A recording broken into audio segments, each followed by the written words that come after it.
यशोदा आई साहेब अधिकारी आहेत. जिथं जनाबाई यशोदा कृष्णाची आई नसताना माय म्हणतात, धन्य यशोदा ती माय दाशी जनी वंदी पाय. द्वारकाधीश श्रीकृष्ण परमात्म्याची आई देवकी आहे.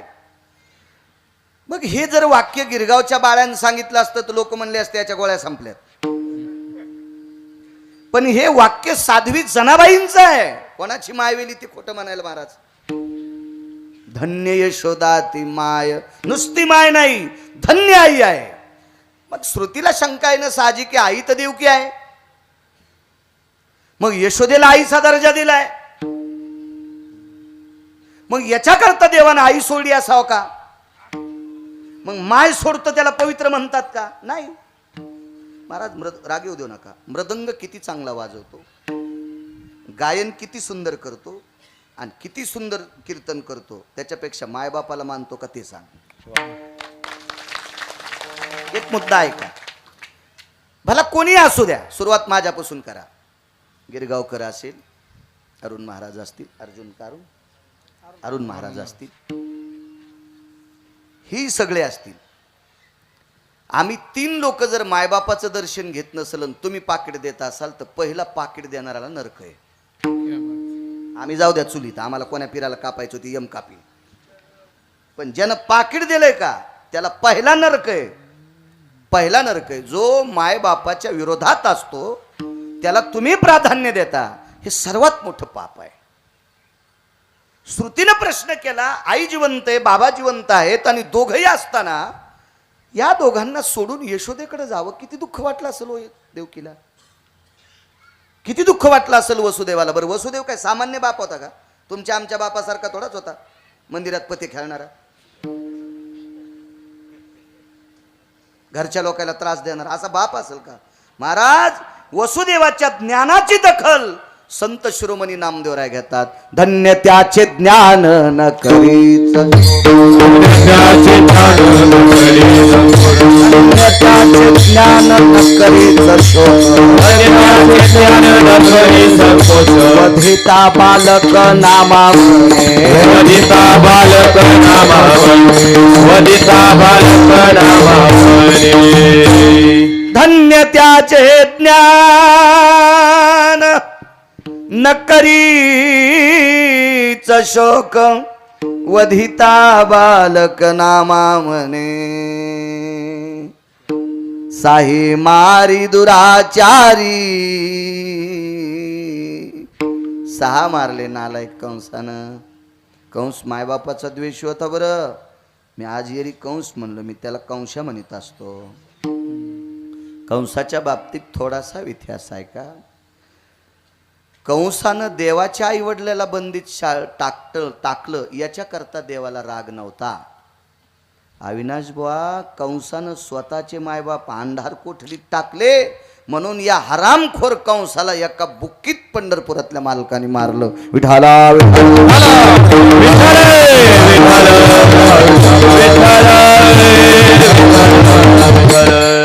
आणि तो येडपट कंस आहे. त्या कंसाच्या बायका सुद्धा नालायक होत्या. एकीचं नाव आस्ती आणि एकीचं नाव प्राप्ती होतं. 2 बायका होत्या कंसाला. त्या मूर्ख बापाच्या कट्ट्या होत्या. त्याच्या बापाचं नाव होतं जरासंध. हलकट होता तो जरासंध. महाराज भजन करणारे संग भांडण करीत होता. त्या काळातले भजन करणारे कोण? पाहती पांडव अखंड वनवासी, पाहती पांडव अखंड वनवासी, पाहती पांडव अखंड वनवासी, पाहती पांडव अखंड वनवासी. परित्या देवासी आठविती, परित्या देवासी आठविती, परित्या देवासी आठविती. पाहते पांडव अखंड वनवासी, परित्या देवासी आठविती, परित्या देवासी आठविती. अखंड वनवासी, परित्या देवासी आठविती,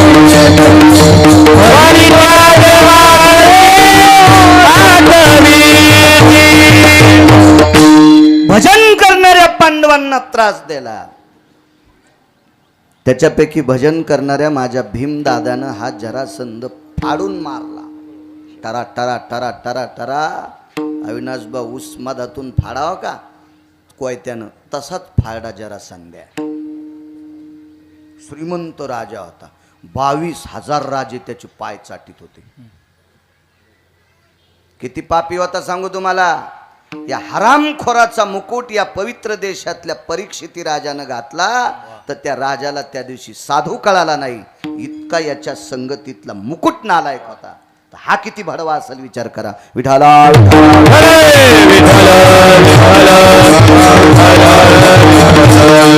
हेमं स्पर्शायं शिरेषु, हेमं पर्शाय शिरेषु तत्पर्शायां परीक्षिता. साधवे यद्बापाग्नो दग्धयां तक्षकदंशाय नैवं गांजाकसं लिखितम्. महाराज आई लेकरावर प्रेम करते इतकं प्रेम करणारा राजा एका साधूच्या गळ्यात मेलेला सर्प टाकला. या नालायक जरासंधाच्या स्पर्शानं सोनं बाटतंय. दोन गोष्टी कुठंच बाटत नाही. सोनं कधीच बाटत नाही आणि अग्नी कोणाच्याही घरचा आणा बाटत नाही. एक जणाची अंगठी टॉयलेट मध्ये पडली आणि बकेट भर पाणी टाकल्यावर ती उसात थोडी गेली. ती कशात गेली? टँक मध्ये. आता टँक मधली अंगठी काढायला ते उपसायचं बलिलं, त्याचं वरचं तुत्तर फोडलं आणि मग ती अंगठी घेतली. तर ज्याची होती त्याची बायको जरा उचकानी होती. ती म्हणली बाई घाणीत पडली होती नका घालू. पाईला गोळ्या संपलत्या तिच्या. आता 20 वर्ष जरी टँक मध्ये अंगठी राहिली तर तिचे पैसे कमी होतेत का? किती मूर्खपणा आहे. सोनं बाटत नाही. अग्नी कोणाच्या घरचा आणा बाटत नाही. पण परद्वेषी, बालहत्यारी, स्त्रीलंपट, व्याभिचारी, कामुक, नीतिभ्रष्ट, मातृपितृद्वेषी या लोकांच्या सानिध्यात सोनं जर आलं तर ते सुद्धा बाटतंय. बाकी सोन्याला बाटायची ताकद नाही. इतका जरासंध नालायक. असा तो कंस त्यानं 6 मारली. कशी मारली माहिती आहे? वसुदेवाचं ज्ञान सांगतोय. भाताचा गोळा हातात घ्यायचा आणि भिंतीवर गोळा फेकून हाणायचा. जशी भाताची शीतं पांगतात का अशी चिमुकल्या लेकरांच्या अंगाचं मांस पांगलं होतं. अविनाश बुवा मांस पांगलं होतं. जन्मदात्या बापानं जन्म झाल्याबरोबर सकाळी सकाळी लेकरांच्या मांसाचे तुकडे पाहायचे. पण बुवा एक सुद्धा डोळ्याचा थेंब, पाण्याचा थेंब डोळ्यातून आला नाही. दुःख पचवायची ताकद ज्याच्यात असते त्याला ज्ञानी म्हणतात. आणि दुःखाला कंटाळून जे आत्महत्या करतात का ते अज्ञानी असतात. विठाला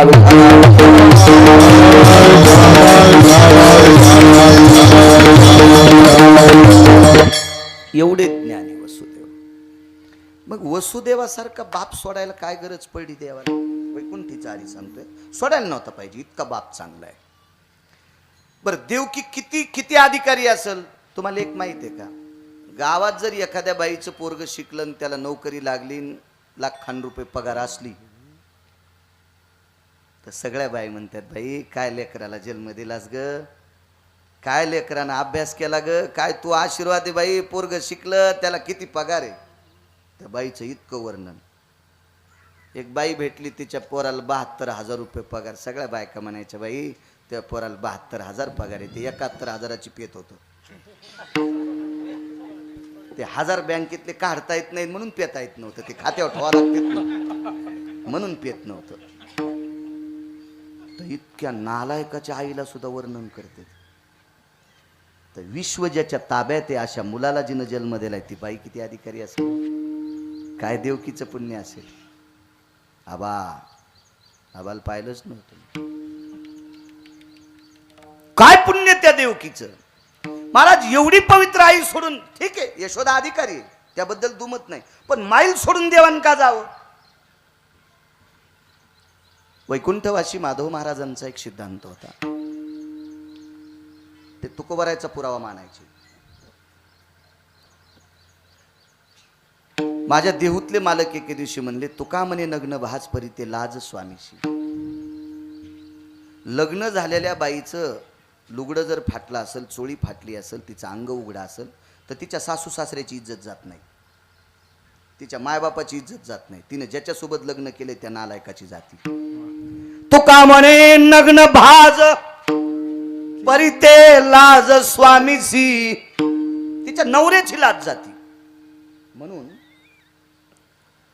एखाद्या माणसानं बाजारात 1000 लुगडे वाटले आणि बायकोला जर साडी नसेल तर तो नालायक आहे.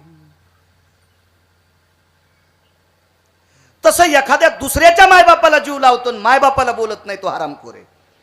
अशी श्रुती सांगते, असं वेद सांगते, असं पुराण सांगते. आणि पुराण माझ्या संतांना मान्य, पाहावे पुराणी. मग इथं जर याचं भजन करणारी संत जर असं म्हणत असतील, देवही त्या संतांना मान्यता देत असेल, तर मग भगवंता तू आई बापाला मान्यता देता यशोदेकडे का राहिला? हा श्रुतीचा पुरावा आहे विनाश. श्रुतीचा पुरावा जनाबाईला आहे. जनाबाईनं श्रुतीला सांगितलं, माय ऐक ऐक, देवाला मायबापाला सोडून यशोदेकडे का जावं लागलं त्याचा पुरावा ऐका. 7व्या अवतारात पंढरपुरातल्या मालकानं एका बाईचं पोरग मारलं. मी केलेल्या वाचनानुसार त्या बाईच्या पोराचा विरोध दोष काही नव्हता, त्या पोराचं काही चुकलेलं नव्हतं, तरी देवानं मारलं. फक्त ते पोरग बुवा, अर्जुन बुवा, शूद्राच्या कुळात जन्माला आलेलं होतं. मला सांगा, इथल्या कोण्या माणसाला वाटत नाही आपण लय मोठ्या पुढाऱ्याचं पोरग हो? पण नाही झालोत आपण, नाही झालोत आपण. आपलं नसेल ना ते प्रारब्ध श्रीमंताच्या घरी जन्माला येण्याचं. बरं ठीक आहे, आपल्या हातात आहे का आपण कोणाचं पोरग व्हावं? त्या किराताच्या हातात होतं का ते शूद्राच्या कुळात जन्माला यावं? काल्याच्या प्रसंगात श्रीमद भागवतातला एक गोडसा प्रसंग आहे. भगवंताचा आणि कालिया सर्पाचा वाद लागला. कालिया नावाचा सर्प तुम्ही भागवतात ऐकलं असेल. ज्यानं चांगला अभ्यास केलाय त्याचा ऐकी जा जरा, तुमचे डोके सुधरतील. तुम्हाला लय त्या मोबाईलवरच्या किल्पा पाहून ऐकायची सवय. हो, या किल्पानं कुल्पच हडपत येत. चांगला अभ्यास केलेला आहे. इति श्रीमन महाभागवते पुराणे अजामेळ चरित्राया अध्याय हरे नमा. लगेच कूलर चालू झालं, पान पलटलं. सुदाम चरित्रायाम. गाडी पाटसला थांबलीच नाही, डायरेक्ट पुण्यालाच गेली. मधल्या प्रवाशानं काय करायचं इथं उतरल्यानं? नाही, अभ्यास लोकांचा ऐका. त्याच्याही पलीकडे सांगतो, अभ्यासूपेक्षा आचरणशील लोकांचा ऐका. देव तुमचा उद्धार करेल, देव तुमचा उद्धार करेल. कालिया नावाचा सर्प आणि देवाचं भांडण, इतकं भांडण, रागानं पंढरपुरातला मालक त्याच्या टाळूवर नाचला. फडा फडा फडा फडा रक्त तोंडातून आले. पण ते बिले रगील होतो. त्याच्या बायकानं सांगितलं, नका नादी लागू तिले. हे चेप म्हणला, तुला काय कळत आहे? याला काय भेटतो मी? एकदा हिंदूत चोरतोय लोकांच्या घरचो, पहा इतकं रगील होतो ते पाहिजे. शेवटी कालियाच्या पत्नीनं अशी वटी पसरली. कोण कोणाच्या कुळात जन्मते याच्यावर सांगतोय. वटी पसरली, त्यांनी सांगितलं, आमचा नवरा तुमच्या मतानं मूर्ख असू द्या, पण आमच्या कपाळाचा मालक आहे, आम्ही तुमच्या उपासक आहात, आमच्या कपाळावर चुकून खूप पुसू नका. तर देवानं सांगितलं, पद्मिनीनो याला वाचवायला काय हरकत नाही, पण हे मला चांगलं म्हणतच नाही मूर्ख. तर ते खालून म्हणलं, मला मूर्ख कशा करता म्हणला. अरे तुरच, मला मूर्ख कशा करता म्हणला. देव म्हणला, कसा नादी लागलो याच्या. पण नाही नादी लागावं तर त्याच्यामुळे गाई मरू लागल्या, वासरं मरू लागले. म्हणजे तू मूर्ख नाहीस का? कशाहून? अरे तू यमुनेमध्ये पाण्यामध्ये विष टाकतून ते पाणी गाईनं वासरानं पिलं की त्या पटकन मरत्यात आणि मेलेल्या गाई वस्त्र तू खाऊन टाकतोस, तू मूर्ख नाही. अरे थांब थांब म्हणले, थांब. देवा, मला सर्पाच्या योनीत कोणी जन्माला घातलं? कालिया देवाला विचारत होता, मला सापाच्या योनीत कोणी जन्माला घातलं? भगवान म्हणले, मी. मग सापाला दात कोणी दिले रे? मी. सापाला विष कोणी दिलं? मी. काय म्हणला कालिया? तन मन धन सब कुछ है तेरा. तेरा तुझको अर्पण, तेरा तुझको अर्पण, क्या लागे मेरा, ओम जय जगदीश रे। तन मन धन सब कुछ है तेरा, हे सगळं तू दिलंस, मग मला मूर्ख का म्हणतो? भगवान खाली उतरले आणि सांगितलं, कालिया जाऊ दे आता, ते काय असेल, पण तू समुद्रात जाय. म्हणे तिथे मला गरुड मारतो, काय नाही, माझ्या पाऊल खुणा माझ्या डोक्यावर येतात, आता तुला गरुड नमस्कार करीन. दृष्टांत संपला. महाराज कालिया विषारी होता, पण जन्मदेवानं घातलाय. तसा ज्या किराताला मर्यादा पुरुषोत्तम रामचंद्राने मारले, किराताच्या कुळात, भिल्लाच्या कुळात, शूद्राच्या कुळात जन्माला देवानं त्याला घातलं होतं. आणि ते पोरग शिकार करत नव्हतं बुवा, ते लाहोर चित्र शशी रानडुकर धरीत नव्हतं, ते तपश्चर्याला बसलं होतं, तपश्चर्याला बसलं होतं. आणि तपाला बसलेल्या पोराला प्रभू रामचंद्रानं मारलं. याचं मारण्याचं कारण होतं, आमच्या एका महाराजाचा न्याय चुकला. तुमच्या माझ्यासारखे सामान्य नव्हते वेळुकर, ते सूर्यवंशाचे कुलगुरू होते, पंढरपुरातल्या मालकाचे मागच्या अवतारातले गुरु होते, प्रभू रामचंद्राचे कुलगुरू होते महर्षी वशिष्ठ.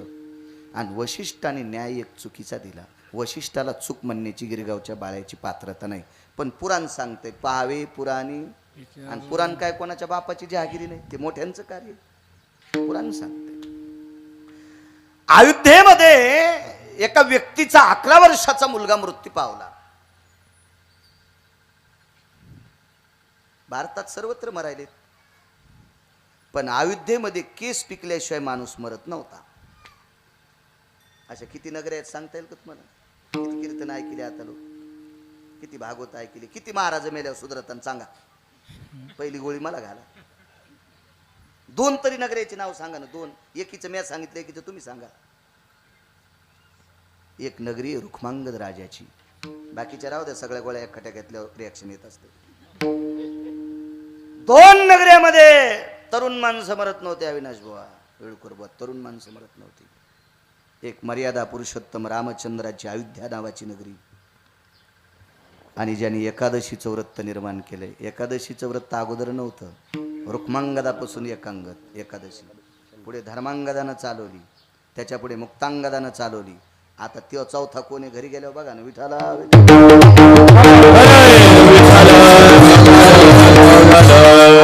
ज्ञानोबा राय तुकोबा रायच्या राज्यातल्या याला भंगिऱ्याची वंशावळ पाठ, नालायकाची वंशावळ चटपाट, त्याची नात कुठं, त्याची कुठं दिली, काय दिली, सगळं. आणि ज्यांच्या नावानं जगतो त्यांचा वंश आपल्याला पाठ नाही, ही सगळी शोकांतिक आहे. रुक्मांगद राजानं एकादशीच्या बळावर यमाला सांगितलं, बेटा माझ्या गावातला केस पिकल्याशिवाय माणूस न्यायचा नाही. तरुण मरतच नव्हता. आणि राजा दशरथाच्या, अजराजाच्या, या सूर्यवंशातल्या सगळ्या लोकांच्या आशीर्वादानं यम अयोध्येतली तरुण माणसं मारत नव्हता. मग आज मेलं कसं पोरग? वशिष्ठाच्या कोर्टात केस टाकली, वशिष्ठानं चुकीचा न्याय द्याला. आपल्या प्रांतामध्ये कोणीतरी शूद्र तपश्चर्या करतंय, त्याच्यामुळं पाप वाढलं. आणि मर्यादा पुरुषोत्तम रामचंद्राने विचार न करता तप करणाऱ्या शूद्राला मारून टाकलं. कारण भजन करण्यासाठी अधिकार प्रत्येकाला आहे. यारे यारे याती भलते, उच नीच काही, तिष्ठे भाव भक्ती. हा वैष्णव चांभार, धन्य त्याची माता. कबीर मोमीन, लतिफा मुसलमान, शेनाना विजान, विष्णुदास. याच्या पलीकडे सांगतो, बाळे नारी नर आधी करू निवेशा. वेशेला सुद्धा अधिकार आहे. त्या वेश्या स्वतः तर वैकुंठाला कैलासाला गेलीच, पण तिनं माकड आणि कोंबड सुद्धा सोबत नेलं. तिचं नाव आहे महानंदा. ह्या टपऱ्या विमानात नाही बसून गेली, पुष्पक विमानात बसून गेली. वेश्या वेश्या. महाराज पवित्र किती होती. परवाच्या कीर्तनात बोललो मी. आता काल्याचं कीर्तन थोड्या मर्यादा असतात. या वेशेकडे सूर्यास्त झाल्याच्या नंतर जो माणूस गेला त्याला बाप आणि भाऊ समजून काढून देत होती.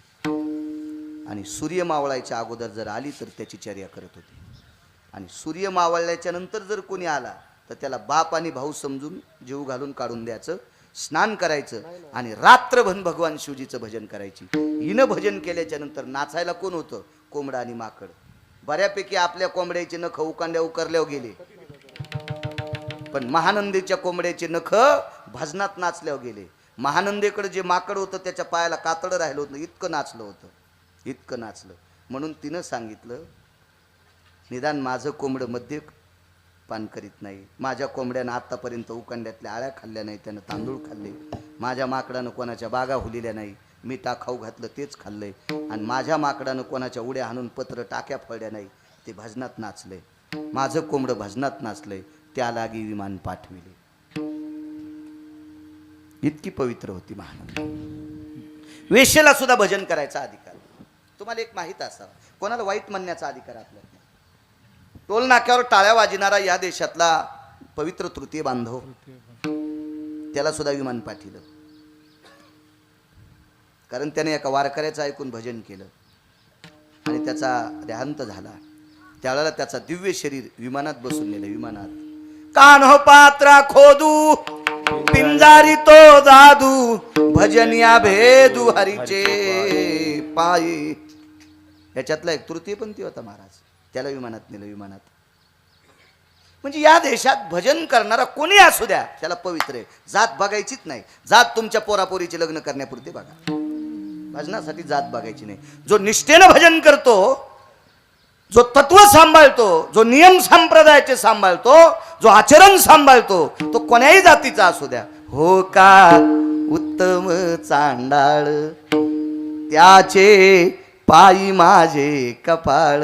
जनाबाई म्हणतात, उत्तम कुळातला आहे का चांडाळ कुळातला आहे, पण पवित्र आहे ना, त्याच्या पायावर माझं डोकं. महाराज न्याय चुकला वशिष्ठाचा, ते म्हणजे शूद्र तप करते, मारलं. पंचनामा केला पण चुकीचा केला. ते पोरग अयोध्येत मेलच नव्हतं, ते पोरग त्याच्या मामाच्या गावी मेलतं. नंतर भगवान शिवजीनं न्याय द्यायला, माणसं मारायचं खातं शिवजीच्या हातात आहे, जन्माला घालणं ब्रह्मदेवाच्या हातात आहे. कुलाल हाडाचा बाप चाढाचा अखंड मडके घडितो रे, कुलाल हाडाचा बाप चाढाचा अखंड मडके घडितो रे. हे नवशिद्राचं गाडगं तयार करायचा ब्रह्मदेवाकडे कारखाना आहे. काय हुशार आहे ब्रह्मदेव. आपल्या देशाची संख्या 150 कोटी असेल सध्या, जास्त असेल 5-10, पण कमी नाही. पण एकाचाही अंगठा गिरगावकराच्या अंगठ्याला जुळत नाही. 150 कोटी बदल इतक्या जाग्यात केलीत, इतक्या जाग्यात. काय डोकं असेल. कोण्याही टाकीला छिद्र पाडाभर पाणी राहतं का बुवा त्याच्यात. ह्या टाकीला 9 छिद्र आहेत, मनान पाणीच येत नाही बाहेर. काय विद्वत्ता असेल. त्याला कामी जन्म घालायचं, हाडामासाचं शरीर तयार करायचं. ह्या गाडग्यामध्ये काय टाकायचं हे पंढरपुरातल्या मालकाच्या हातात आहे. आणि ह्या गाडग्यानं शहाणपणा केला की मळ्यात नेऊन फुकायचं ह्या मालकाच्या हातात आहे. संहार कार्य म्हणतात त्याला, ह्या मालकाच्या हातात आहे. न्याय विचारला, प्रभू हे काय झालं.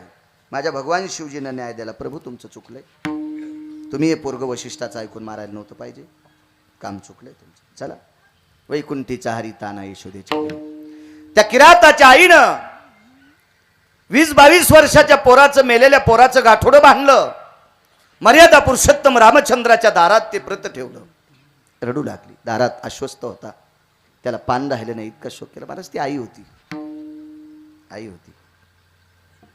या विश्वाच्या पाठीवर माय आणि बाप यांच्या प्रेमाचं वजन करण्यासाठी ब्रह्मदेवाकडे तराजू नाही.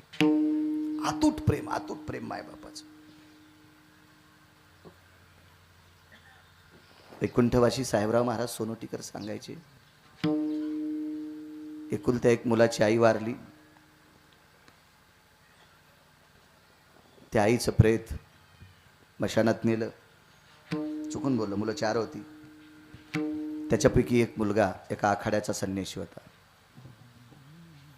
तो मुलाच्या आईच्या अंत्यविधीला तो मुलगा मशानभूमीत आला. संन्यासी, तेजस्वी आहे, आचरणशील संन्यासी आहे. मारुतीरायसारखी साधना आहे, नारदासारखी साधना आहे त्या संन्याशाची. असा संन्यासी आईच्या अंत्यविधी करता आला आणि मशानात उभं राहून आईची विनवणी केली. माय, जाता जाता तुझा चेहरा बघण्याची इच्छा होती ग, पण माझ्या हाती तुला गावकऱ्यांनी पेटून दिलंय, माझ्या अगोदर तुला पेटून दिलंय. माय जिवंतपणी तुझं दर्शन घ्यायला मी आलो नाही, पण तुझ्या पार्थिवाचं तरी दर्शन घेण्याची इच्छा होती. माफ कर ग आई, माफ कर. मला यायला वेळ झाला, तोपर्यंत गावकऱ्याने तुला भडाग्नी नावाचा अग्नी लावला. मला माफ कर. पण आई, मी जर श्रद्धेनं या संप्रदायाचं, संन्यास धर्माचं श्रद्धेनं काम करत असेल आणि एका तिळा इतकी जर चूक केली नसेल, तर तुझ्यासारखी पवित्र आई मला अग्नीतून पण दर्शन देईल. साक्षात्कार आहे. जळत्या चितेतून हात बाहेर आला आणि पवित्र आपल्या मुलाच्या हातात हात दिला आणि हात अदृश्य झाला. म्हणजे मेल्याच्या नंतर आशीर्वादाचं तत्व सांभाळती ती जगातली आई आहे. ती आई, ती आई. बाप कोणाला म्हणायचं?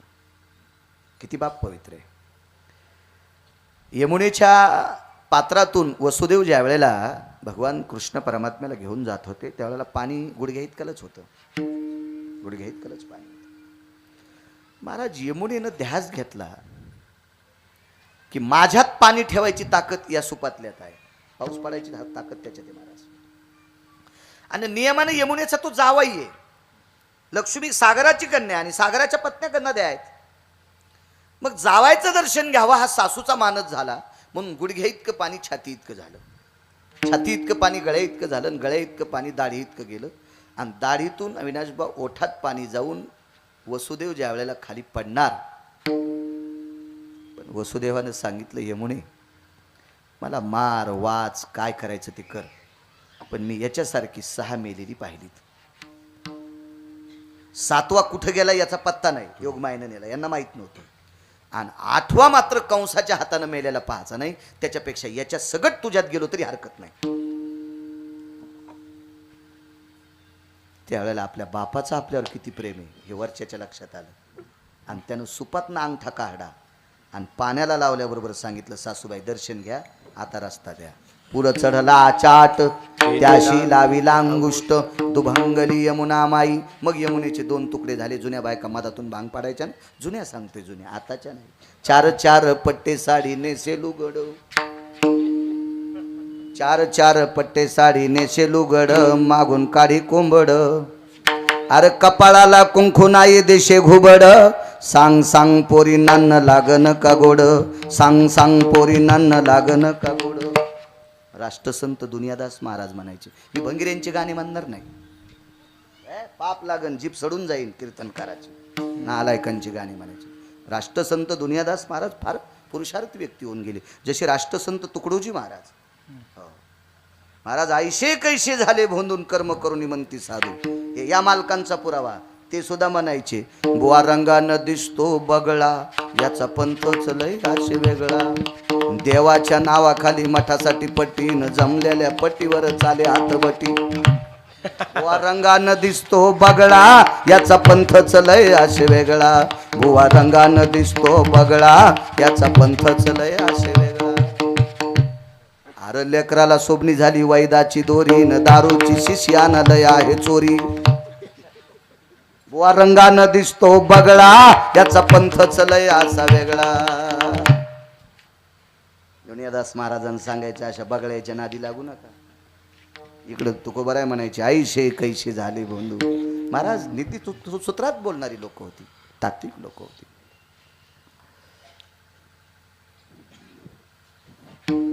बाई प्रेत घेऊन आली, इथपर्यंत आलतो ना. हा, यमुनेनं दर्शन घेतलं अंगठ्याचं. बाप काय वसुदेव बघा, माय बापाचं प्रेम मोजण्यासाठी विश्वात तर अजून नाही, विश्वात नाही, विश्वात नाही. आणि ती आई आपल्या बाळाचं प्रेत घेऊन आली, ती रडू लागली, झाडाचं पान गळून गेले. सांगते भगवंताचे प्रधान सुमंत आले, पाहिलं तर निष्पर्ण आश्वस्त झाला. बाई दारात आहे, काय याच्यामध्ये प्रेत आहे, मशानात नेत असतात, माहिती आहे म्हणे मला. मेलेली माणसं मशानात जाळतात, त्याचं ज्ञान आहे. मांडी खालचा बाण काढा आणि सुमंताला दाखिला. बाण कोणाचा आहे? त्यांनी सांगितलं मर्यादा पुरुषोत्तम रामचंद्राचं. मग बाण जर त्याचा असेल तर त्यानंच माझं पोरग मारलंय. मी विचारायला आले कशा करता मारलंय. महाराज देवानं जरी चूक केली तर इलाज नाही, चूक चूकच असते. नाही भिडभाड तुका म्हणे साना थोर. लहान आहे का मोठा आहे चूक चूकच आहे. सासूच्या हाताने जरी मिठाचा हात दुधाला लागला तरी दूध नाचतंय, आणि सुनेच्या हाताने लागला तरी नाचते. चूक चूकच. विश्वाच्या मालकानं मान खाली घातली आणि माफी मागितली. त्या बाईनं सांगितलं, देवा तुला माफ करण्याची ताकद, पात्रता, योग्यता माझ्यात नाहीये. माझ्याकडे ती क्षमता नाहीये तुला माफ करण्याची. तुला शापही देण्याची माझ्यात ताकद नाही. पण माझं अंतकरण दुखतंय रे. असं इकडे तोंड करून टाका माझ्याकडे. विनेकरी बशी टाका. इतक्या जवळून त्यांची मान दुखल. बस छान. बस बसू द्या. बसा बसत आहे बसू द्या. आपल्याच परिसरातली पुढारी आहेत. बस द्या. विठाला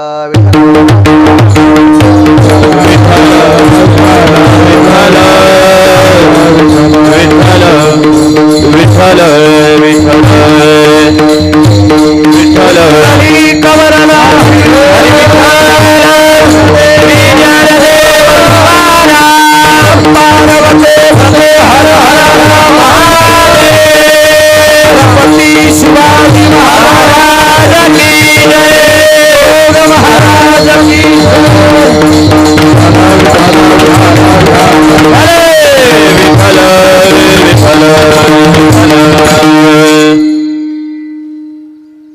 सुमंतानं सांगितलं, प्रभू आपलं चुकलंय, आपल्याला माफी मागावं लागते. मोठ्या माणसाला ज्या वेळेला लहानाच्या पाया पडायची वेळ येते का त्यावेळेला लाज वाटते. देव किती मोठा आहे माहिती आहे. पुन्हा एकदा सांगतो, आपल्या सगळ्याला किती दिवस जिवंत ठेवायचे आणि कोण्या दिवशी पेटवायचे ज्याच्या हातात आहे तो किती मोठा आहे याचं लक्षात ठेवा. किती मोठा आहे, किती मोठा आहे. एक जण म्हणला, आमच्या घराण्यात 400 डॉक्टर आहेत तरी तुला वाचू शकत नाहीत. वैद्य वाचविती जीवा तरी कोण ध्याती देवा. वैद्याकडं व्याधी दूर करण्याची औषधं असतील, आयुष्य वाढायचे नाही. आणि आयुष्य वाढायचे इंजेक्शन जर डॉक्टरकडे असते या देशातले डॉक्टर मेलेत नसते. त्याने ते इंजेक्शन स्वतःला घेतले असते. म्हणून मालकाचा पुरावा, वैद्य वाचविती जीवा तरी कोण ध्याती देवा. हे सगळं त्याच्या हातात आहे. आणि कोण जिवंतन कोण मारायचं ही ज्याच्या हातात आहे त्याला एका शूद्रबाईच्या म्हणजे कुळ शूद्र होतं. कुळ शूद्र होतं. कोण कोण्या कुळात जन्माला येईल काही विषय नाही. अहो कुळाचा संबंध काय करता. श्रीमंत श्री चोखोबाराय शूद्राच्या कुळात जन्माला आले त्या काळात, आता तर म्हणता येणार नाही. शूद्राच्या कुळात जन्माला आले तर स्वर्गातला अमृत शुद्ध करण्याची ताकद प्रत्येक संतांनी फेटाळली. त्या काळात जेवढी संत होती का 700 वर्षापूर्वी, दादा सर्व संतांनी फेटाळली. फक्त एकच असा संत जन्माला आला, श्रीमंत श्री मंगळवेढ्याचे मालक चोखोबाराय यांनी अमृत शुद्ध केलं. चोखोबारायकडे काम होतं, मेलेली जनावरं नेऊन टाकायची, तुमचे रस्ते झाडायची आणि तुमच्या कार्यक्रमातलं सरपण फोडायची. हे 3 कामं चोखोबारायकडे होती. खाला काय होतं माहिती आहे का, तुमचे लाकडं फोडल्यावर शिळं ताक आणि 2-4 दिवसाची भाकरी ताकात भिजून खाची. पण ते पण विठ्ठलाचं भजन करून खाची. इतक्या साध्या कुळातला साधू. काय पवित्रता महाराज, काय पवित्रता. इतकी साधना केली, मुलगा जन्माला आला, कर्ममेळा उपजताची कर्ममेळा वाचे विठ्ठल सावळा. कर्ममेळा नावाचा पुत्र झाल्या झाल्या देवाचं भजन करीत होता चोखोबारायचा. खरं कुळाचा काय संबंध आहे. मगाशी तुम्हाला म्हणलं ना, या देशातला तृतीय पण ती विमानात गेला. या देशातली वेश्या सुद्धा स्वर्गाला गेली. किती मोठी ताकद आहे. आणि देवानं सांगितलं, बाई चुकलंय माझं. दोन्ही हात छातीवर ठेवले. दादा नम्रतेचं लक्षण आहे. आपल्याकडे नम्रतेची लक्षणं पुराणात फारशी आली, पण 1-2 सांगतो. युद्धामध्ये ज्याच्या हातातली शस्त्र संपली त्यानं हातवरी करायचा. हातवरी केल्याबरोबर पुढचा शत्रू त्याला मारत नव्हता. एकच भारत देशात शत्रू हरामखोर होता, त्याचं नाव होतं जयद्रथ्या. महाभारतात 24 लोक नालायक होते. जयद्रथ्या, शकुन्या, दुःशासन्या, दुर्योधन्या.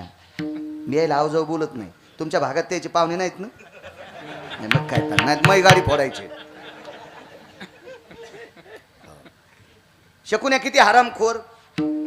बहिणीच्या पोरायला पत्ते खेळायला शिकले. लुडो म्हणजे पत्तेत ना. बहिणीच्या पोरायला जुगार खेळायला शिकला. इतका हलकट मामा जायचा आहे. काय हलकट असून ते शकुन्या. गांधार देशाचा राजा. घरी तुळशीपत्र ठुलन, बहिणीच्या घरच्या भाकरी खाल्ल्या. महाराज कौरवाला श्रीकृष्ण परमात्म्यांनी मारलंच नाही, पांडवांनी मारलंच नाही. विरोध करू नका, आरोप करू नका. कौरवाला मारलं सख्या मामानं.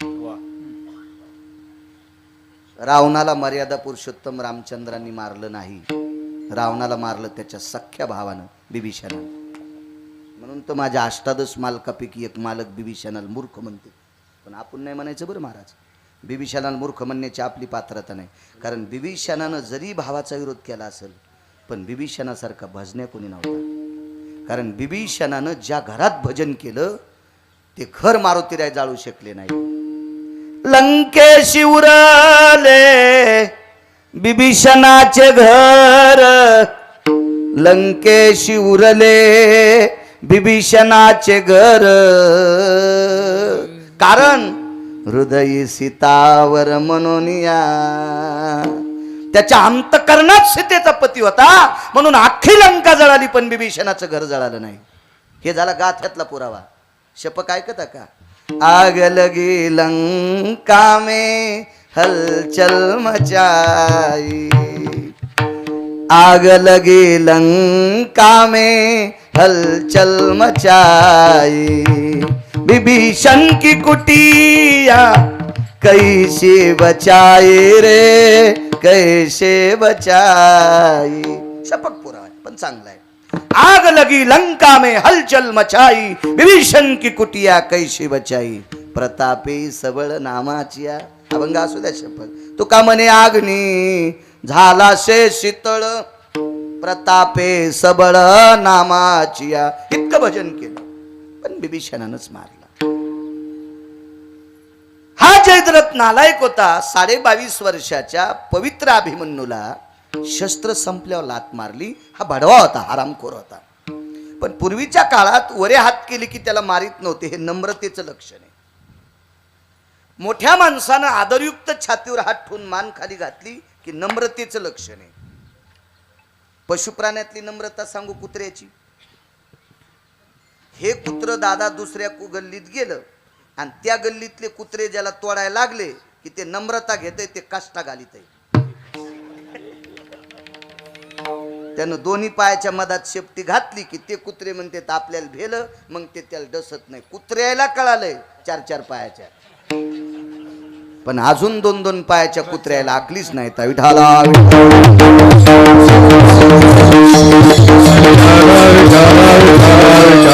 विश्वाच्या मालकाने दोन्ही हात छातीवर ठेवले. माझ्या मर्यादा पुरुषोत्तम रामचंद्राने बाईच्या लक्षात आलं, आपल्याला माफी मागतो. बाईनं सांगितलं, तुला शाप द्यायची माझ्यात ताकद नाही, तुला मारण्याची माझ्यात ताकद नाही. तू जगाचा बाप आहे आणि विश्वाचा सगळा रचेता आहेस. तुझं काय वर्णन करू देवा. अरे तुझ्या गोष्टीचं वर्णन करत असताना, तुझ्या लीलेचं वर्णन करत असताना शेष शिनला झाल्या सहस्र जिभा, देव काव विटेवरी उभा. एका गोष्टीसाठी 2,000 हो, हजारो जिभा त्या शेषाच्या झाल्या, तुकडे पडले, तिचे चिरा पडल्या. इतका तू मोठा आहेस, काय वर्णन करू. फक्त माझ्या अंत्यविधीची सोय लाव माझ्या मुलाची. काय पोरगा असेल हो. त्याच्या अंत्यविधीला खांदा देण्यासाठी जगाचा बाप होता. त्याच्या अंत्यविधीला खांदा देण्यासाठी जगाच्या बापाचा सुमंत नावाचा प्रधान होता. आता कोणी कोणाचे देते, काय नसतं त्याचं, एवढं काय मोठे पण नसते. ते आमच्या बापाच्या मातीला खांदा द्यायला आलते. तो या बापाला फुकल्यावर लगेच कंदुरी जेवायला गेले लिंबन कांदे घेऊन. काय एवढं मोठे पण असते त्याच्यात, काय नसते. ते विश्वाचा बाप खांदा देत होता, विश्वाचा बाप, जगाचा बाप. काय अधिकार असेल. शरवीच्या पात्रामध्ये किराताचं प्रेत पेटलं दादा.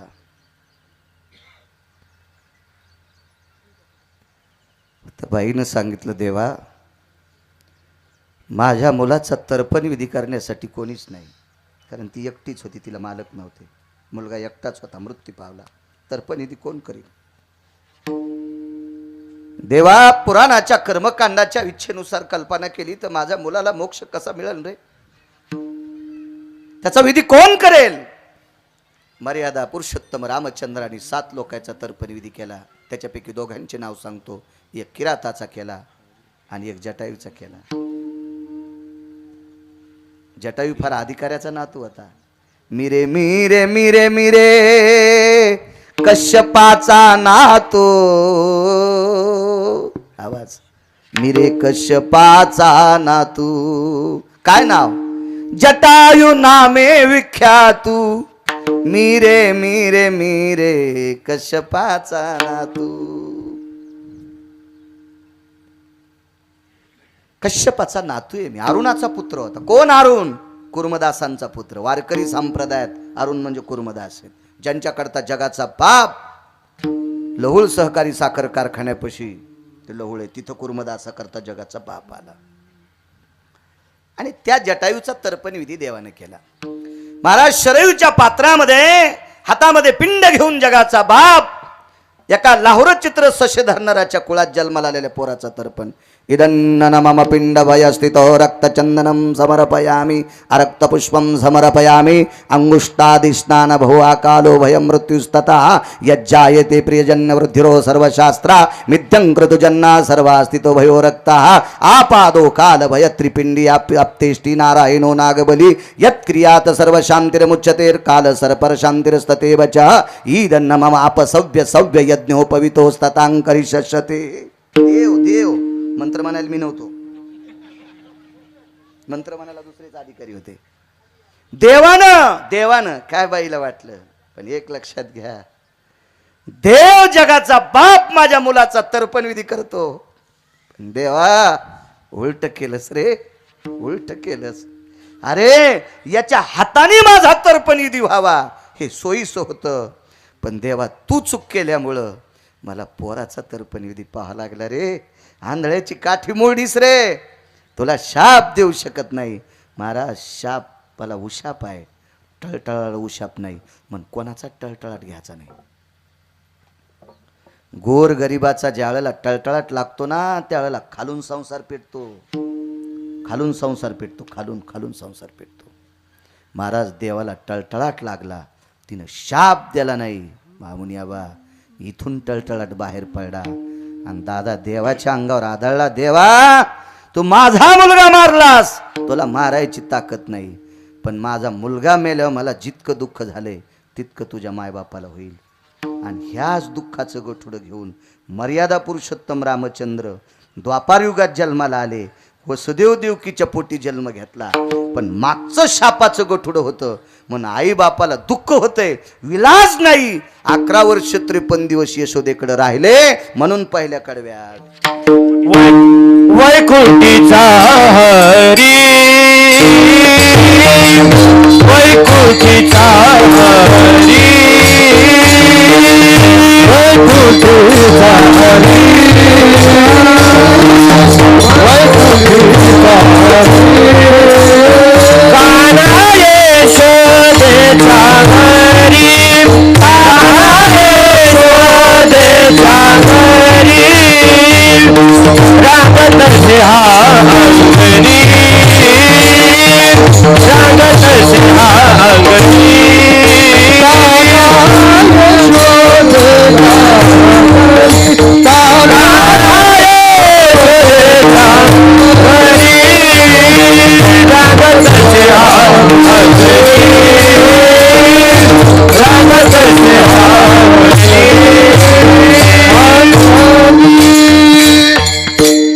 म्हणून जनाबाई सांगतात श्रुती माते, ही मर्यादा पुरुषोत्तम रामचंद्राची 7व्या अवतारातली जगदानंद कंद जगतपती पंढरीश मालकाची चूक होती. या चुकीचं प्रायचित्त म्हणून मायबापाला सोडून 11 वर्ष 53 दिवस यशोदेकडे राहावं लागलं. श्रुतीचा दुसरा प्रश्न आदळला, मग भारत देशात यशोदेकडंच का? लिंपणगावला एखादी बाई नव्हती का अधिकारी? श्रीगोंद्यात का नाही? पुण्यात का नाही? अहिल्यानगरमध्ये का नाही? परभणीत का नाही? संभाजीनगरला का नाही? जालन्यात का नाही? महाराष्ट्रात का नाही? तिथंच गोकुळातच का? असं काय त्या गोकुळामध्ये? तर त्याची 14 कारण आहेत, त्याच्यातलं एक सांगतो, वेगवेगळ्या 2-3 सांगतो. कारण यशोदेनं 14 जन्मपर्यंत पुण्य केलं, ती साधना केली ती अग्नीची. मोजक्यात सांगतो, माझ्या लहानपणी प्रत्येक स्त्री चुलीवर स्वयंपाक करत असताना पहिलं 4 आण्यासारखं 8 आण्यासारखं 10 पैशासारखं भाकरीचं चपातीचं चिपटं ती दादा अग्नीला टाकीत होती, पाण्याचा थेंब शिंपडीत होती, नमस्कार करत होती. आपल्या देवता सर्व अग्नीच्या मुखातून जेवत्या. मग नवरात्रीतला यज्ञ असेल, वास्तुशांतीचा यज्ञ असेल, भगवान शिवजीच्या पुढे एखादा शिवयाग केला असेल, लक्ष्मी याग असेल, विष्णू याग असेल, गणेश याग असेल, शक्ती याग असेल, कुठलाही करा तर सर्व देवतेला आमंत्रित करतात. ब्रह्माय प्रसे स्वाहा आह्वानांच प्रियतान्नमहं रुक्मिणी प्रमुख प्रंचायतनः देवता आह्वानांच ममं हि गिरिजां पते सकल पाशुपतारूढा सर्वा एकदन्ता सिद्धिवरोषचि पुरन्दरा सर्व सावित्री ब्रह्माय यः सर्वपुनितो यक्ष किन्नरो गन्धर्वो चारणो विद्याधरो लोकपाल दिक्पाल चारुहासं परमहंस स्वाहा. आणि 3 बोटात धरायचे 2 तांदूळ. तितक्यानं सर्व देवता जेवतात. आपल्या सर्व देवता अग्नीच्या मुखातून जेवतात. अशी 14 जन्मापर्यंत 9 जन्माची खरी साधना. आणि पुढचा मोठ्याचा सिद्धांत 14. इतकं तप झालं, अग्नी प्रसन्न झाला. काय देऊ माय? आता ती का तुमच्या आमच्या घरची बाई थोडीच होती की लुकस सोनं मागणारी, एखादा लाख रुपये मागणारी. ती अधिकारी होती. तिनं सांगितलं प्रसन्न जर असशील तर विश्वाचा बाप माझा मुलगा व्हा, देऊन टाक. आता अग्नीला पंचायत पडली. अग्नी हा पंढरपुरातल्या मालकाचा सेवक आहे आणि सेवकानं मालकाचा ऐकावं का? सेवकाने विनंती केली पाहिजे. मग हा अग्नी नावाचा सेवक दादा विटेवरच्या मालकाला विनंती करायला गेला की ज्या बाईनं माझी साधना केली, सर्व देवता अग्नीच्या मुखातून जेवतात, तेव्हा तुम्हाला सुद्धा नैवेद्य समर्पित केलाय आणि तुम्ही तिचा मुलगा व्हा असं तिचं मत आहे. देवानं सांगितलं व्हायला हरकत नाही, पुण्यवान आहे, पण तिच्या पोटातून जन्म घ्यावा इतकी पुण्यवान नाही. अग्नीनं सांगितलं अवघडच काम आहे. मग पोरग कसं होता? तिला एक जाऊन सांग, झालो जरी तुला नाही तर प्याला तुझ्याकडे येईल. झालो जरी तुझ्या पोटी नाही पण स्तनपान करण्यासाठी तुझ्याकडे येईल. आणि 1 दिवस नाही 11 वर्ष 53 दिवस. पुराण आहे का? लक्षात येईल. 11 वर्ष 53 दिवसच राहिला. 54व्या दिवशी कंसाला मारायला गेला. 11 वर्ष 53 दिवस थांबला. काय काय पुरावा आहे, काय सिद्धांत आहे, ते काय योग आहे. विठला विठला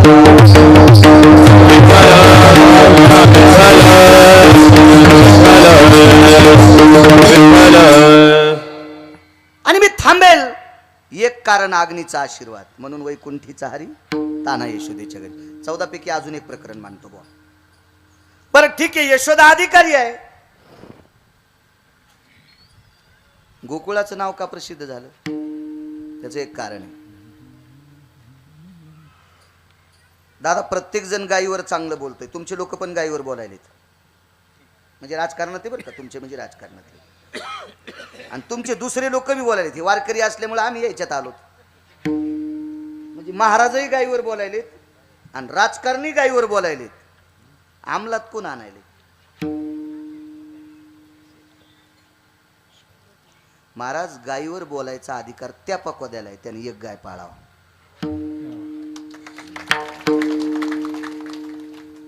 माईची देखभाल करत नाही भडवा, तर गायीवर काय बोलू तू? हरामखोर आहे तो, नालायक आहे. मी तुम्हाला मगाशी सांगितलं, आशांना पाकिट देणं तुम्हाला नरक आहे. त्याच पक्वाद्यानं गायीवर बोलावा की त्यानं किमान एक तरी गाय सांभाळावा. त्याच गायकानं बोलावं त्यानं एक तरी गाय सांभाळावा. आणि त्या कीर्तनकारानं बचर बचर करावं, किमान त्याच्याकडे 5 तरी असावा. नारळ जरा मोठा असतं ना कीर्तनकाराचं, त्याला लाज वाटायला पाहिजे किमान का 5 तरी गायी सांभाळणं. गायीचं पालन करा, गायी सांभाळा. आपली भूमी दूषित व्हायला लागलेली आहे, आजाराचं सावट पसरायला लागलेलं आहे. हळूच कुण कानात जाऊन म्हणा, महाराज तुमच्याकडे किती गायी येतात? सगळ्या शिदरातून हवा जाईल. हो, धोतर पिवळं होईन नालायकाचं धोतर. बोले तैसा चाले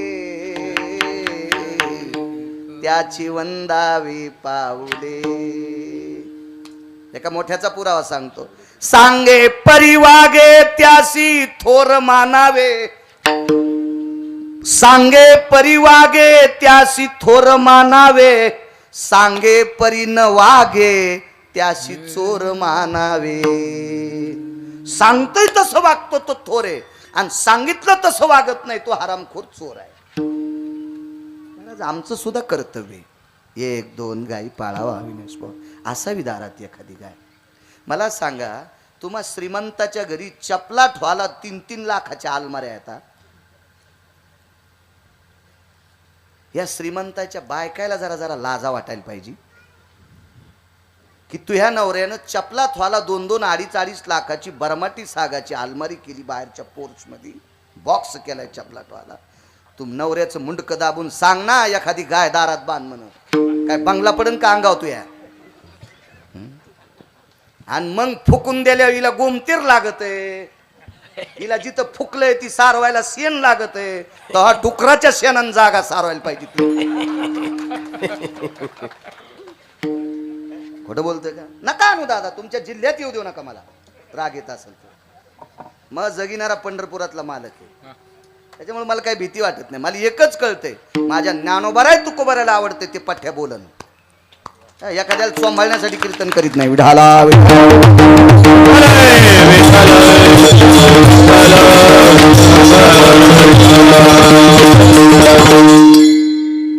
चपलाला स्पर्श करून प्रणाम करतो. 5-50 लाखापर्यंत नवऱ्याला पगार आहे. त्या बाईने विनंती करा, नवऱ्याचे पाय धरा. मालक मी तिचं शेण काढीन, पण दारात एक गाय ठेवा, कारोडच ठेवा, वासरूच ठेवा. मोठं झाल्यावर पुन्हा एखाद्या गोशाळेला देऊन टाकलं, पण तिचं गोमूत्र दारात पडावा, तिचं शेण दारात पडावा. अहो 15-15, 20-20 वेगवेगळे औषधं तुमच्या तोंडाला लावायला आहेत बाथरूम मध्ये. तितक्या पैशाचा कडबा लागतो का तिला? 3,500 रुपये किलोची फॅरन लवली लावायली बाई, मग 3,500 रुपये किलोची ढेप खाती का ती? कशाला कीर्तन ऐकतान, कशाला सोंग करतान, कशाला नाटक? हे आम्ही नाटकीन, तुम्ही 100 नाटकी. आणि मग पंढरपुरातला मालक आपल्याला चांगलं कुचितू. उन्हाळ्यात 15 दिवस आधीच पाऊस पडला, आता वरी माणसं नुसते ढगाकडे पाहिले. दिसला ग बाई, गाणंच होतं ना दादा, या गाण्यातल्या सारखं पाहिले ढगाकडे. आपण वागतो कसं त्यानुसार तो पेरितोय. हे काय आपल्या बापाचा नोकर आहे वे? चला असू द्यायचं गाय एखादी. पंजाब नावाच्या राज्यातले रोज आपण पेपरवर बातम्या पाहतो दादा. एक आजाराचं सावट त्या राज्यात जास्त झालं. त्याचं एकमेव कारण या पेस्टिसाईडचा प्रयोग त्यांनी जास्त जमिनीवर केला, म्हणून त्यांच्याकडे तो आजार आहे. आपल्याकडे तो ज्या वेळेला आजार येईल त्यावेळेला आपण सावध होतो, पण त्यावेळेला वेळ गेलेली असेल. पेस्टिसाईड देशातलं बंद होणार नाही, म्हणजे हे रासायनिक खतं बंद होणार नाही, पण दादा याचा दुष्परिणाम जमिनीवरचा जर कमी करायचा असेल तर त्याच्यात गाईचं शेण आणि गोमूत्र मिसळणं अत्यंत गरजेचं आहे. कारण जशी एखाद्या डॉक्टरनं गोळी दिल्याच्या नंतर आपलं शरीर साथ देते दादा, त्याला प्रतिकार शक्ती म्हणतात. ही प्रतिकार शक्ती असल्याशिवाय आपलं शरीर ती गोळ्या आपल्याला मदत करत नाहीत, किंवा त्या गोळ्याला शरीर मदत करत नाही. ही प्रतिकार शक्ती शरीरात असावा. तशी जमिनीमध्ये प्रतिकार शक्ती येण्यासाठी गाईचं, म्हशीचं, बैलाचं शेण असणं गरजेचं आहे. येवन शेळ्या मेंढ्यांच्या लेंड्या सुद्धा गरजेच्या आहेत, गरजेच्या आहेत. मग त्यामुळे आपल्याला जमिनीमध्ये दूषितपणा कमी होईल आणि आपली लेकरं इथून पुढे सुखाने गोंडस फुलासारखी चमकतील, फुलासारखी चमकतील. महाराज इतका सोपा नाही राहिला प्रकार. वेळी सावध व्हा, वेळी सावध व्हा. असू द्या एखादी गाय, असू द्या एखादी जवळ गाय, असू द्या, असू द्या, असू द्या, असू द्या.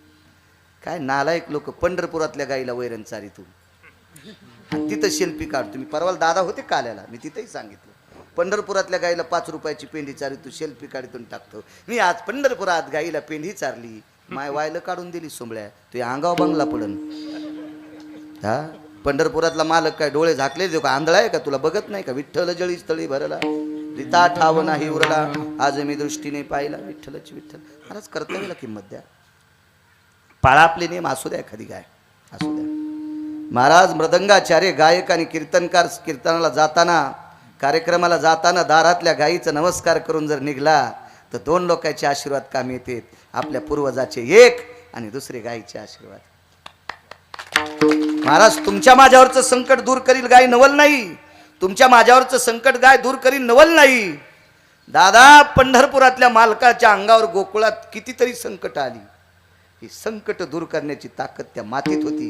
कारण त्या मातीत एकट्याकडंच 9 लाख गायी होत्या. आई तुझा मी एकुलता एक, गाई राखी तो 9 लाख, गाई राखुनी झिजली नख, मला जीव घाल, यशोदे घराकडे चाल, मला जीव घाल. आपलं खाचं शिका, आपलं खाचं शिका. महादेवाला पाणी घालण्यात 1.5 घंटा गेली आणि ते पप्याचा बाप तसाच ड्युटीला बिनू डब्याचा गेला. वान्यरावानी वडापाव खाऊ लागला, wow wow wow wow wow wow, आणि ही बसली महादेवाला पाणी घालीत. आणि खरा महादेव उपाशी पाठीला. अशी वाहटूळ ज्या भागात आहे त्या भागात पाऊस कमी पडतो. या म्हणत्याने या मेल्याला आणलंच कशाला, काय शिव्या द्यायचं तर द्या, पण नवऱ्याच्या पाया पड जा आणि नवऱ्याला डबा देत जा, मग महादेवाला पाणी घाला, मग तुळशीला पाणी घाला, आणि मग पांडुरंगाला मंजुळावा. आधी कपाळाच्या मालकाला जीव घाला, आधी कपाळाच्या मालकाचं दर्शन घेत जा, आणि मग आमच्या पाया पडत जा. नवऱ्याच्या पाया पडत नाही, महाराजाच्या पाया पडते. तू ह्या पापानं महाराज धोत्रा सगळं जळण. काय त्याला अर्थ आहे का काय? हे जोमाळ्या गप्पा येत नाहीत मला. आधी आपला पती आहे, मानी भ्रताराची बोली, धन्य जगी ती माऊली, जिचे होता दर्शन मिळे पोट भरी अन्न. नवऱ्याचं मानणाऱ्या बाईचं दर्शन झालं तर 60,000 शिष्यासह महाराज आपण मग त्यात जेवला. दादा दुर्वास नावाचे ऋषी 60,000 शिष्य घेऊन गेले. महाराज नवरा वनवासात, बाई वनवासात, नवरा राज्यात, बाई राज्यात. भावानं 48,324 दाशा दिल्या. 48,324 बायका किती गावात असतील दादा? तुम्हाला सगळी यादी माहिती तालुक्यातली. आणि इतक्या बायका एकट्या द्रौपदीच्या दाशा होत्या, एकट्या द्रौपदीच्या दाशा. ती बाई विराटाच्या घरी शेण काढू लागली, शेण शेण. मालकानं सांगितलं तसं वागायचं. तिचे होता दर्शन. महाराज अन्नपूर्णेनं नुसतं तिच्या पायाचं नख पाहिलं. अविनाश बुवा नख, दुर्वासानं नखच पाहिलं द्रौपदीचं. वाऱ्यान पदर बाजूला गेला, मिऱ्या बाजूला गेल्या, नख पाहिलं. तर आपण मत्याच गंगेत 60,000 शिष्यास दुर्वास जेवले. तिचे होता दर्शन मिळे पोट भरी अन्न, नैवम गिरगावकर लिखितम. हे काय गिरगावच्या बाळ्यानं लिहिले का? म्हणून मालकावर श्रद्धा. सगळ्या तरुणांना सांगतो, आमच्या पाया पडल्यानं तुम्हाला काही डोंबलं भेटणार नाही. तुमचा उद्धार करून घ्यायचा असेल तर दिवसात किमान आठवड्यात तरी एकदा मायबापाच्या पाया पड जा, जिथे असतील तर. आणि कोणाचे कालवश असतील तर आपल्या वडिलांचा आजोबांचा फोटो दक्षिणेकडे तोंड करून लावायचा. कोणीकडे लाई जाऊ नका. पैशाचा कहर इतका झालाय दादा लोकांकडं. 7 वर्षाचं पोरग त्याच्या वाढदिवसाचा फोटो काढा, हार घातलेला आणि भिंतीवर लावला. बाईनं पाणी दिलं, पाणी पेतान डोळे भरून आले. देवाने इतक्या कमी वयात पोरग कसं काय मारला असेल? बाईल म्हणलं, ताई मुलगा हा लातूरला शिकायला. अरे बापरे म्हणलं, जिता येतो. आपल्याकडं जिवंत माणसाच्या प्रतिमेला हार घालीत नसतात, आणि घातलेला फोटो असल तर तो दादा भिंतीवर लावत नसतात. हा वारकरी संप्रदायाचा दंड काय? गेलेल्या माणसांची चित्र दक्षिणेकडे तोंड करून लावायचे. आपले वडील गेले असतील तर राजकीय क्षेत्रात दादा तुम्ही आहात, कोणी व्यापार क्षेत्रात असेल, कोणी शैक्षणिक क्षेत्रात असेल, कोणी माझा शेतकरी राजा असेल, कोणी पारमार्थिक सत्तेतले आपण आहोत. तर आपण घराच्या बाहेर निघताना आपल्या आजोबाच्या प्रतिमेला हात नमस्कार करा. पंढरपूरच्या 100 वाऱ्या केल्याचं पुण्य प्राप्त होईल. पण आपलं काय झालंय, घरच्याचा इटन शेजाऱ्याचा भांग नीट.